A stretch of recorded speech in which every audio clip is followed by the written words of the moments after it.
NBC News Now confirms that Donald Trump has terminated former Vice President Kamala Harris's Secret Service protection. President Biden had extended that protection to the last 18 months after leaving office due to heightened security concerns. Make no mistake, there are people who want to harm the former vice president. This order now makes her more vulnerable. As Senator Adam Schiff notes, this is, quote, another dangerous reminder that there's no agenda more important to Donald Trump than retribution.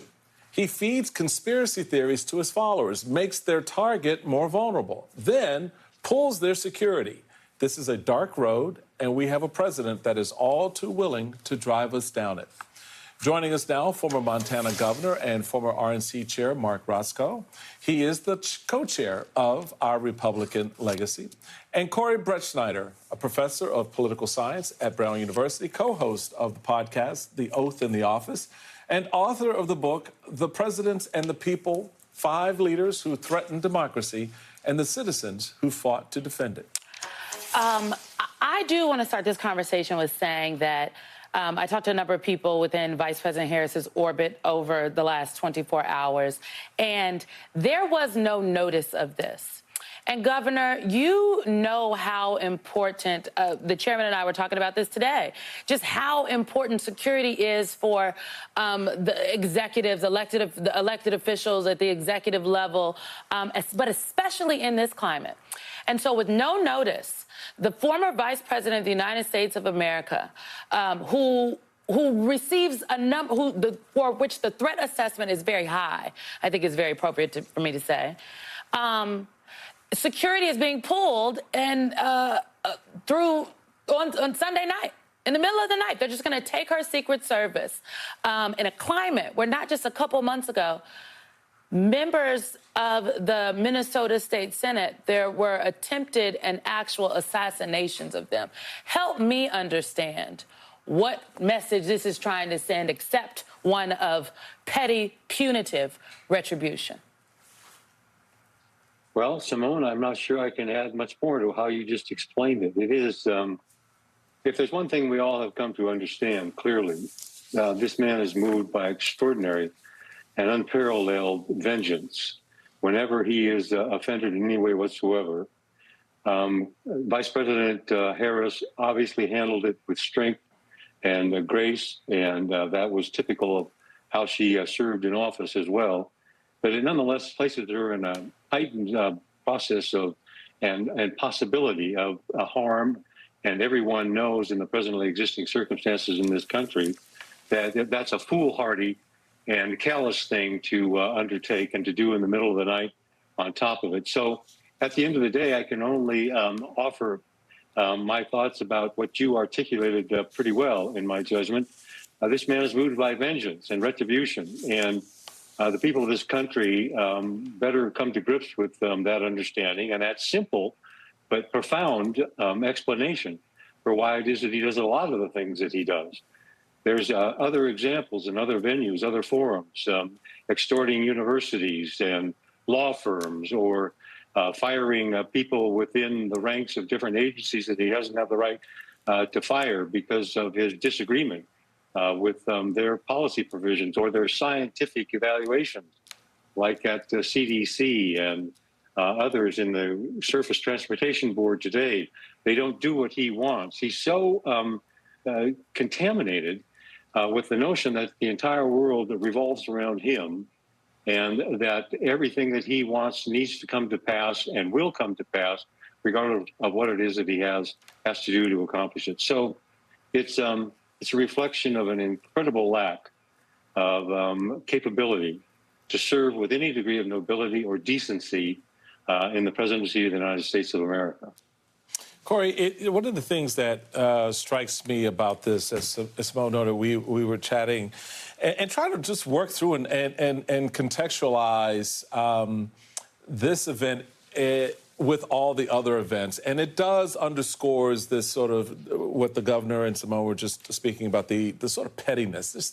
This like, you know, it's not even, you know, schoolyard stuff. I mean, it's so out of character for a 79-year-old man, one would think or hope.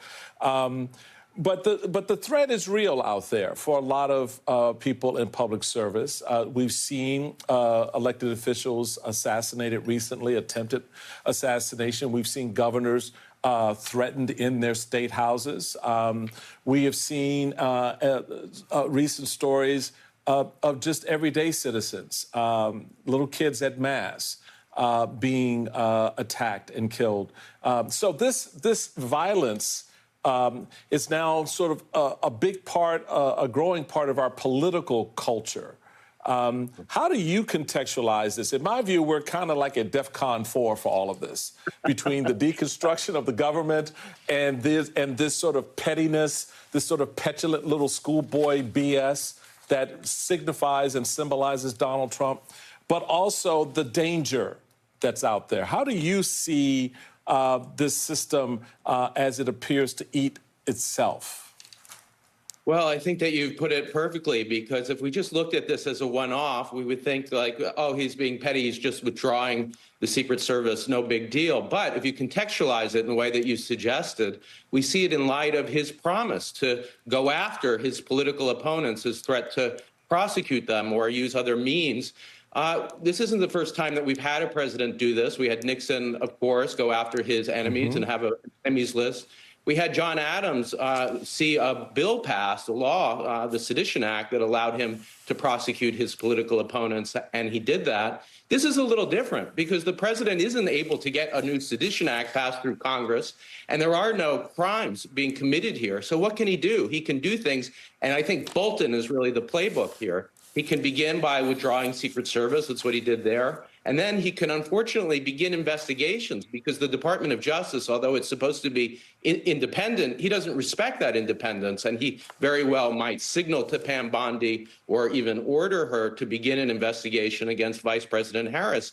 Now, none of that is going to result in a successful prosecution. There's no jury that's going to convict her, and there's no crime here. But yet what he's doing is evading the law and using his playbook of harass, harass, harass. And it's part of, as you heard the governor say, a wider war on our democracy, on expertise. And that's what we've seen in that amazing discussion that you just had with our two representatives about his attempt to destroy the Fed independence, even though it's guaranteed by law. So each of these things, if they're a one-off, we would say it's silly or not a big deal. Or, you know, maybe there was an assessment that showed that she wasn't in danger. We know she is. And when you contextualize it, the vice president, we see it as part of his war on not just opponents, I can't say this enough, but his war on our Constitution and on democracy, and I'll add on expertise as well.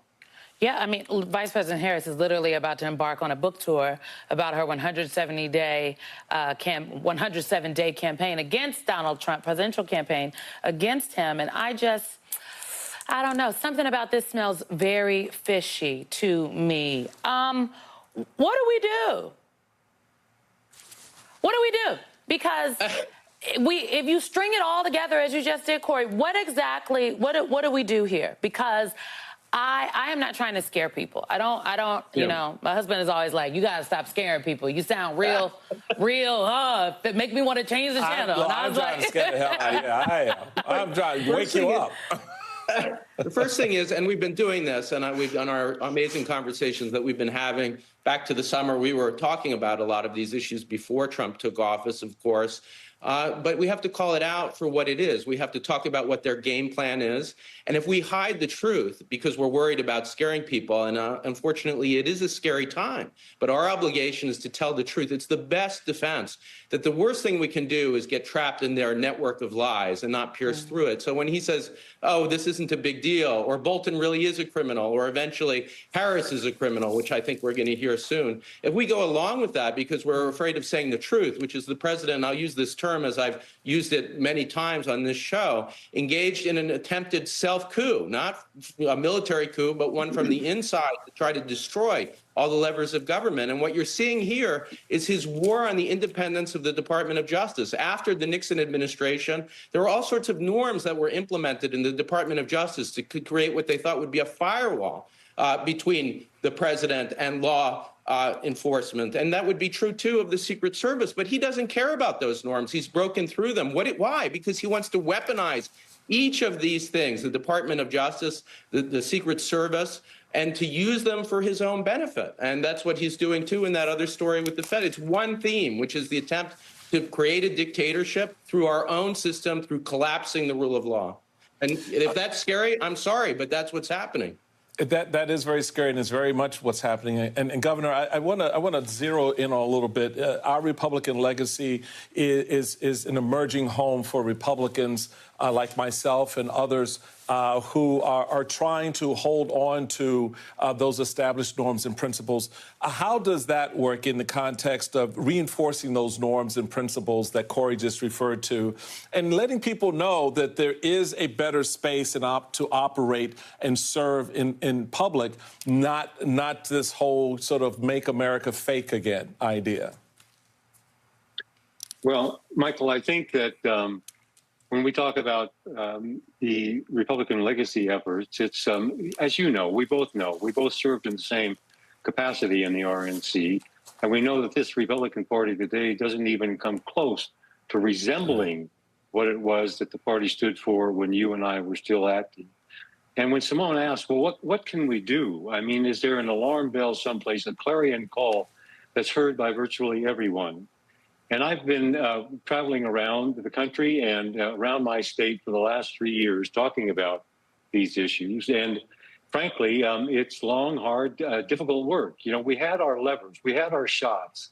We had the opportunity to have the impeachment correctly decided, to have people do the right thing for the right reasons at the right time, but they couldn't find the courage to do it.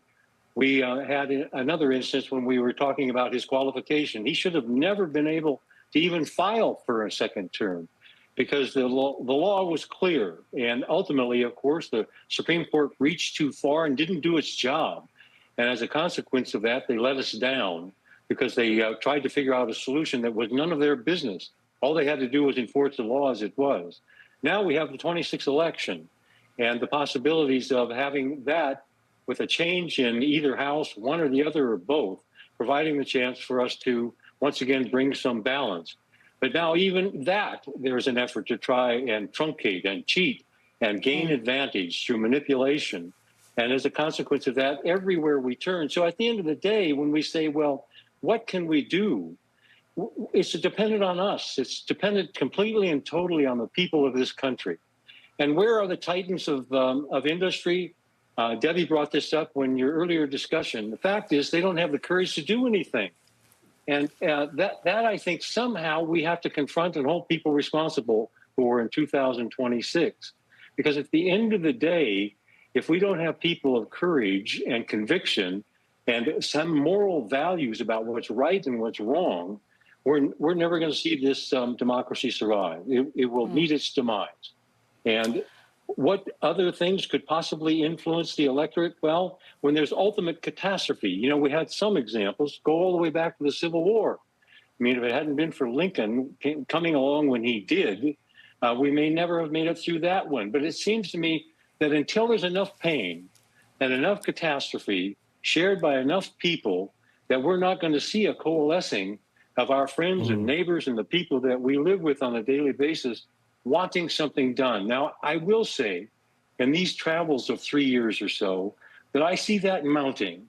It actually is that the more concerned people, they're voicing their concerns, and more opportunities that we can offer them to get engaged in a constructive and thoughtful but piercingly honest way is what we can ultimately depend upon and bank upon.